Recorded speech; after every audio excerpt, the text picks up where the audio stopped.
There is no way Ngasi would pass without her stunning. People would murmur, what kind of a child is this? Who are her parents?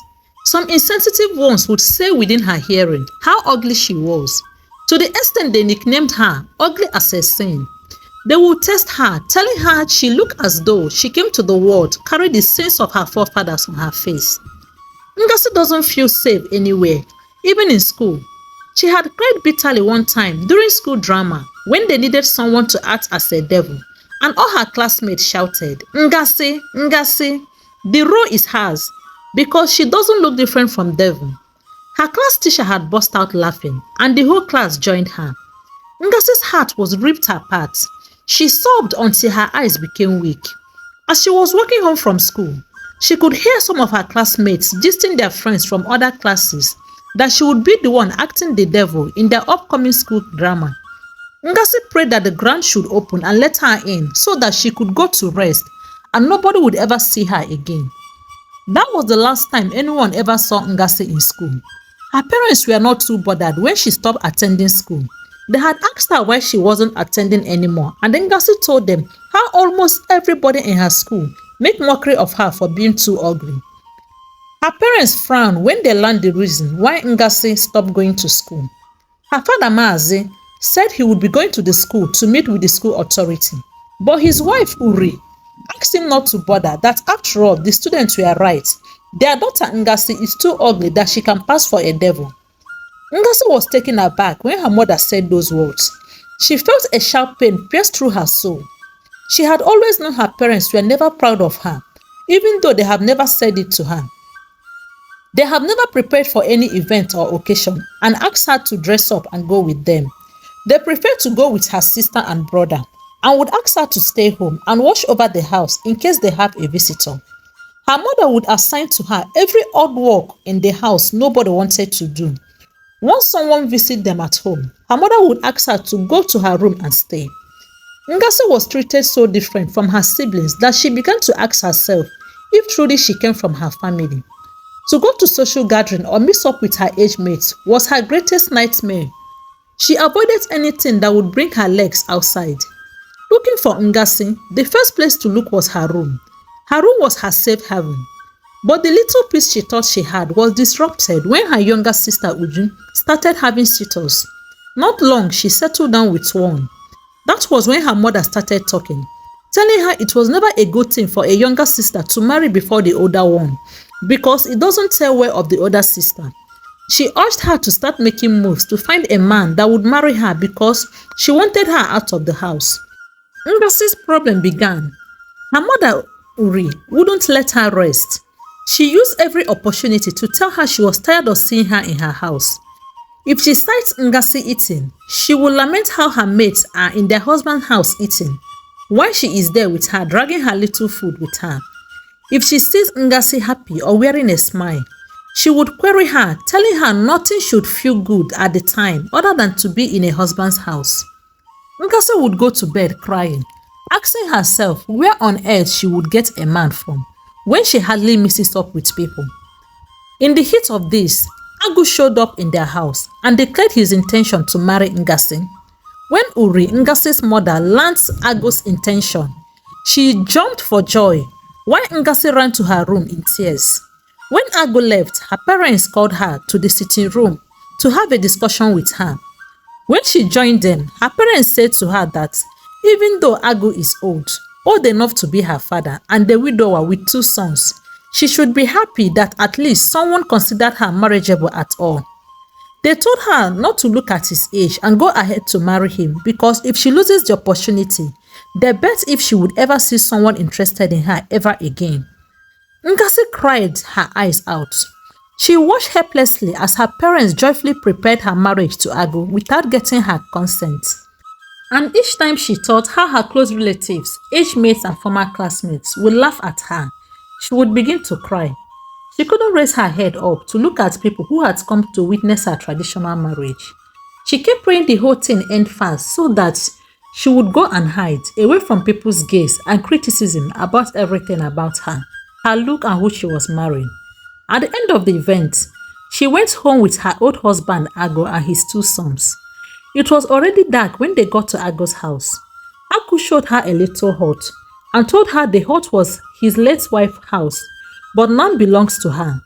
Ngasi's eyes opened wide when she heard she would be occupying Agu's late wife's hut. She was scared to her bones. How would she sleep in that hut, knowing the former occupants of the house died in the same room?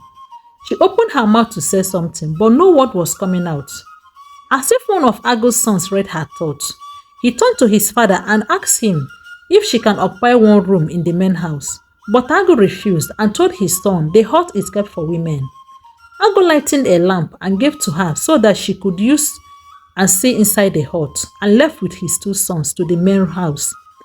Ngasi slowly opened the door and peeped inside the hut before she carried her bags inside. Her two eyes couldn't close that night. It was the first time in her entire life she would be sleeping alone. In her father's house, they all stay in one house and share different rooms, unlike there in her husband's house. She was imagining a lot of things. She would imagine that Agu's late wife entered the room and she would jump up from the bed. She continued like that until she finally fell asleep. A loud knock on the door woke her up from her deep sleep. She was surprised to see that the sun was already out. When she opened the door, she met Agu standing there. He was not looking happy at all. When Ngasi greeted him, he asked her what was good about the morning. "What is so good about this morning, Ngasi?" He was saying. "This is already few minutes to 9 a.m. and you are still sleeping. Is this how your parents brought you up?" His voice was rising. "Is this what I will have to deal with? To 9 in the morning and I am yet to be served breakfast." "It's okay, father. It's okay. She just came in yesterday night. We hope and believe she would adjust soon." Agu's sons intervened. That was when Ngasi noticed them. She was glad they intervened on her behalf because she was lost. She didn't know what to say before to her husband Agu. She greeted Agu's sons. She saw they were dressed up and carrying a small traveling bag each. They told her they had returned home from city to witness their father's second marriage and were already set to travel back to the city that morning. Ngasi's heart skipped when she figured out she would be staying alone with her aged husband. She said goodbye to them and the two young men smiled at her and told her to stay well and be obedient to their father and left. Living with her old husband Agu was traumatic. It was a master-servant relationship. Agu had said to her that he didn't have much need of her. He only needed her to cook his meal, tidy up his home, and work on his farmland. He made it clear to her that he expects no child from her because he already had two sons and want her to make sure he doesn't meet her in her fertile period. Her job is to take care of him, his livestock, work in his farm, and tidy up his home. Ngasi became a workaholic. Every morning she would be in the farm working, even when she doesn't feel alright. At any slightest mistake, Agu would hit her and remind her how nobody wanted her and how he had come to her rescue and that of her family. The more reason she ought to appreciate him and be grateful to him. With time, Ngasi started believing all the demeaning things Agu said to her. She told herself Agu was right, that nobody actually wanted her. Even her own parents were so much in a hurry to send her out. She had no friends. She would cry herself to sleep every night, questioning God why he would bring her out on the world in the first place. One day, Agu had hit her so bad that she collapsed and passed out. When she became conscious, she packed some of her clothes and ran to her father's house. Her parents were not happy to see her. They asked her what she had come to do. Ngasi was heartbroken. In tears, she asked them, "Can you two not see the wound on my body? Can't two of you see what is left of me? Is it until the old man kills me before you two would know I need your help?" Her father Mazi told her not to worry, that he would be meeting with Agu to iron things out. But Ngasi told him that it wouldn't be necessary because she didn't intend going back to Agu. Her mother Uri told her not to say such, that she had to stick with her husband no matter what.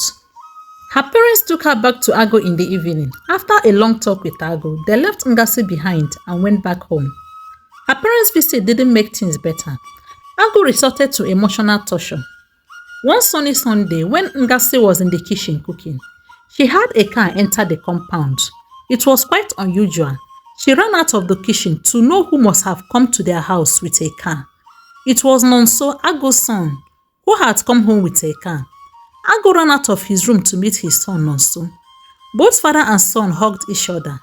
Nonso told him he just bought his first car and decided to bring it home so that they can celebrate together. Ngasi was at the corner of the house, admiring the car. She congratulated Nonso as well. Ago instructed her to stop staring and go inside to bring 2 cups so that him and his son could drink to celebrate his son's success. When Ngasi brought the cup and handed it over to them, Nonso was shocked when he took a closer look at her. She called her back when she wanted to leave to the kitchen. "What happened to you?" he asked, pointing at her skin. Ngasi didn't know what to say to him. She looked at Ago and then to Nonso. Nonso turned to Ago and asked him if this girl was the same one they accompanied him to marry 10 months ago. And Ago said yes. What about her? He shouted at Ngasi and asked her to go back to the kitchen and bring his food to him because he was getting hungry. Ngasi left the two and went back to the kitchen. When she was out of sight, Nonso asked his father Ago what on earth he did to that girl. "Let this not be what I'm thinking, father. What on earth left those marks on that little girl's body? Why does she look so unkempt?" When Ago didn't answer him, Nonso got angry and told his father how disappointed he was. "So you are subjecting this little girl to the same torture our mother went through before she died. You always say our mother doesn't respect you. This little girl here, doesn't she respect you too? Can you tell me her offense this time? Or this is who you really are, a woman batter?"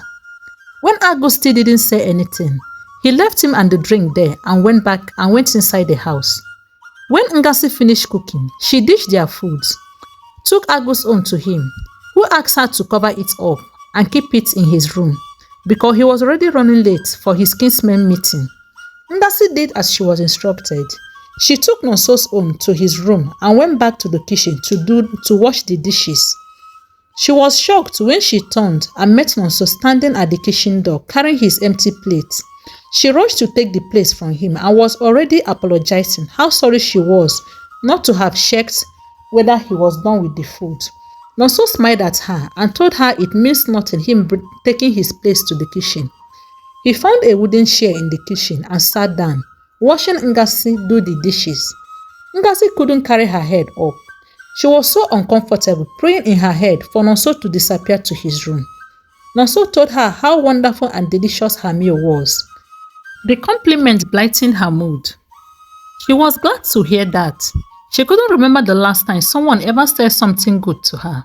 She smiled and thanked him. She wasn't sure whether he meant it, but she was glad to have heard that. "This is actually the first time I'm seeing you smile, and you look so beautiful when you smile. I think you should do that more often," Nonso said to her before he stood up to leave. There was ghost bumps all over Ngasi's body. She looked as Nonso left the kitchen. She dropped the plates she was washing and slowly sat down on the kitchen floor, crying. She couldn't believe what she heard. She, Ngasi, beautiful. Ngasi, the girl nicknamed ugly as esteem, beautiful. In her entire life, this was the first time somebody ever called her beautiful, and the city young man at that. She was there crying that she didn't notice when Nonso came back to pick his mobile phone he forgot in the kitchen. She was frightened when a deep male voice asked her what was the problem. She turned suddenly and met Nonso standing there. She couldn't find her voice. "Did any of the plates or knife cut you?" Nonso asked her. "No," she said to him. "Then what is the problem?" Nonso persisted. Still, she was not saying anything. She was thinking to herself, how do she start explaining to him that she was shedding tears because he said she looked beautiful when she smiled? When she wasn't saying anything, Nonso asked her to feel free to talk to him whenever she has anything bothering her and left the kitchen. Ngasi couldn't sleep well that night. She was filled with happiness.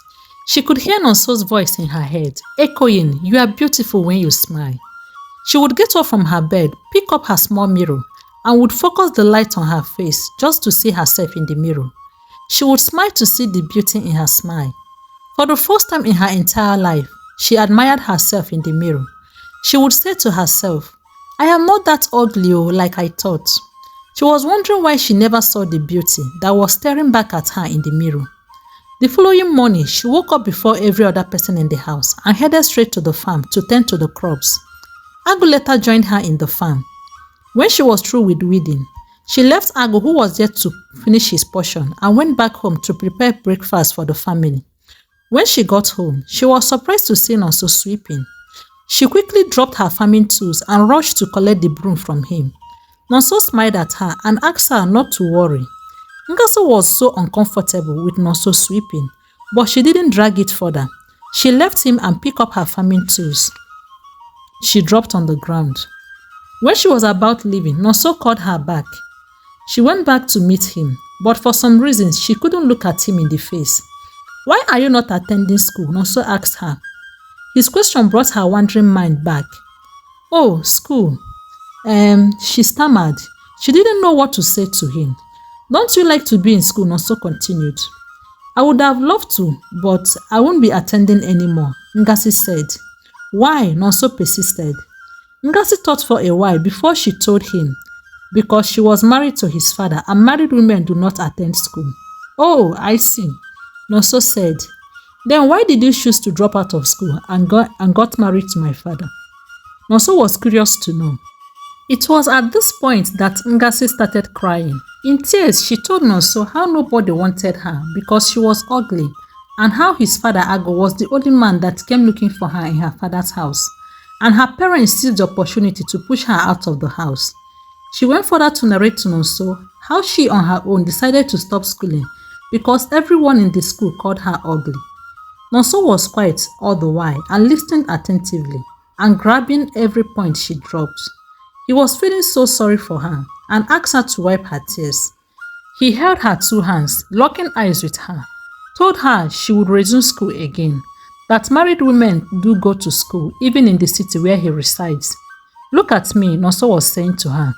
"You are so beautiful, humane, industrious, reserved.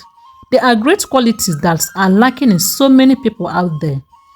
Those that called you ugly are blind and cursed, that they could not see how beautiful you are. Prepare your mind, you'll be going back to school. I will talk to your husband on your behalf, and I know he will let you. But you must promise me you will study so hard and pass your exams."